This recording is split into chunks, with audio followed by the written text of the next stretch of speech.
भारत के अंदर जो है वो मोदी के चेहरे के ऊपर से जो है लिटरली नकाब उतार के रख दिया है। भारतीय फिजाइया को मोदी हुकूमत की जानिब से सख्त सियासी हिदायत दी गई थी कि पाकिस्तानी फौजी तनसीबात या एयर डिफेंस सिस्टम को निशाना नहीं बनाना। इंडिया के अंदर एक तूफान आ गया है। कांग्रेस ने जो है वो मोदी का जीना हराम कर दिया है कि भाई ये हाल था पड़ोसी मुल्क भारत की तरफ, वहां पे जनाब नरेंद्र मोदी के मुंह से जो है वो नकाब किस तरह उतारा गया, बड़ा मजा आया।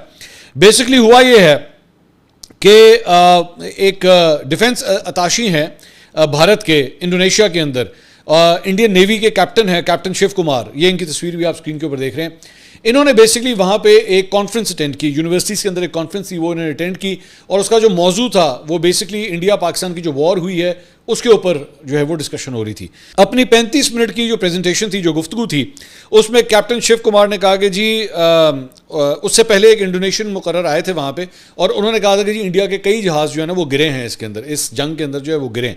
तो उसने आगे क्या कहा, कैप्टन शिव कुमार ने क्या कहा, उसने कहा कि जी अगरचे वो एक इंडोनेशियन मुकर्रर के इस दावे से मुत्तफिक नहीं कि हमने बहुत ज़्यादा तैयारे खोए हैं, लेकिन वो इस बात से इत्तफाक करते हैं कि हमने कुछ तैयारे ज़रूर खोए हैं। उसने कहा कि जी एक और भी बड़ी इंपॉर्टेंट, उसने कहा कि जी भारतीय फिजाइया को मोदी हुकूमत की जानिब से सख्त सियासी हिदायत दी गई थी। ये बड़ी इंपॉर्टेंट बात है। कहता है जी भारतीय फिजाइया को मोदी हुकूमत की जानिब से सख्त सियासी हिदायत दी गई थी कि पाकिस्तानी फौजी तनसीबात या एयर डिफेंस सिस्टम को निशाना नहीं बनाना, आपने इनको निशाना नहीं बनाना। हुकूमत की जानिब से लगाई गई इस खुदसाता पाबंदी का मकसद जौहरी माहौल में किसी बड़े तनाज़े को रोकना था। अब मैं थोड़ा सा इसको समझा देता हूँ। वो ये कहना ये चाह रहा है कि जी हमें स्ट्रिक्टली कहा गया था कि आपने जो आर्मी की इंस्टॉलेशन है, पाकिस्तान आर्मी की इंस्टॉलेशंस हैं, छावनी हो गई कैंट में, या मिलिट्री इंस्टॉलेशंस होंगी पाकिस्तान के मतलब डिफेंस एसेट्स जो भी हो गए, इनके ऊपर स्ट्राइक नहीं करना आपने, इनके ऊपर आपने कतई तौर पे जो है वो स्ट्राइक नहीं करना, क्योंकि ये पाकिस्तान जो है एक न्यूक्लियर मुल्क है और कहीं ऐसा ना हो कि जंग बहुत बड़ी स्केल के अंदर जो है वो खुल जाए। तो ये वो बात कर रहा है जैसे ही ऑपरेशन सिंदूर का आगाज़ किया गया था, ये उस हिस्से की बात कर रहा है। अब उसके बाद क्या हुआ है कि इंडिया के अंदर एक तूफान आ गया है। कांग्रेस ने जो है वो मोदी का जीना हराम कर दिया है कि भाई ये हाल था आपका, ये आपने कारकर्दगी दिखाई है, मतलब आपने ये किस किस्म की जंग थी जिसमें आपने अपनी फ़ौज को कहा था कि खबरदार दूसरी फ़ौज के ऊपर हमला मत करना, मतलब ये जंगें इस तरह होती हैं। इसके ऊपर मोदी को जो है ना बहुत ज़्यादा इंसल्ट किया जा रहा है और बहुत ज़्यादा क्रिटिसाइज़ किया जा रहा है कि भाई ये आपने किस किस्म की जंग लड़ी है। ज़ाहिर बात है उसके अंदर। अच्छा, एक और बड़ी मज़े की बात आपको बताता हूँ।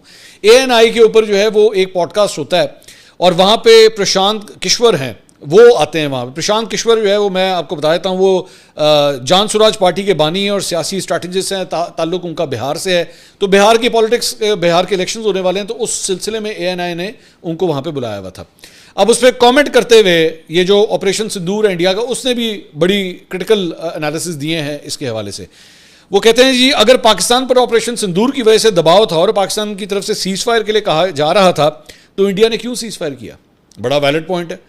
मतलब है कि आप पाकिस्तान के ऊपर ये लोग इल्ज़ाम लगाते रहे बार बार कि जी पाकिस्तान ने करवाया सीज़ फायर, पाकिस्तान ने, जबकि झूठ बोल रहे हैं।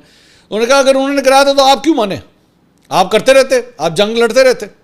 आगे कहता है कि ट्रंप अपनी डफली बजा रहे हैं कि सीज़ फायर हमने कराया है। अगर पाकिस्तान दरख्वास्त कर रहा था तो मोदी सरकार ने सीज़ फायर क्यों किया? कहा जा रहा था कि ऑपरेशन सिंदूर का मकसद इस्लामाबाद पर कब्जा करना है और बलूचिस्तान को आज़ाद करवाना है। अगर पाकिस्तान कश्मीर को वापस लेना था, पाकिस्तानी कश्मीर को अगर वापस लेना था तो सीज़ फायर क्यों किया? पहले मोदी सरकार बता देती कि हम जंग शुरू करेंगे और अगर आगे से न्यूक्लियर की धमकी आएगी तो हम सीज़ फायर कर लेंगे।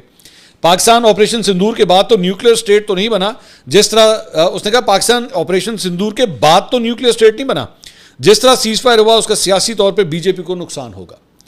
तो हर कोई जो है वो अपना छतर निकाल के जो है ना नरेंद्र मोदी को मार रहा है कि यार किस किस्म की ड्रामेबाजी है। साथ ही साथ एक और क्रिटिसिज्म भी नरेंद्र मोदी के ऊपर हो रहा है कि जब से ऑपरेशन सिंदूर हुआ है तब से जनाब ना अभी तक आपने जॉइंट पार्लियामेंट का सेशन बुलाया, ना आप कोई प्रेस कॉन्फ्रेंस अटेंड करते हैं, ना लोगों के सवालों के जवाब दे रहे हैं। खुल के आए तो सही, आपसे कुछ पूछना है, बहुत सी बातें पूछनी है। तो वाह क्लास हो रही है नरेंद्र मोदी की, खास तौर पे ये जो कैप्टन शिव कुमार ने जो कुछ कह दिया है उसके बाद तो वाह क्लास हो रही है उनकी वहाँ पे।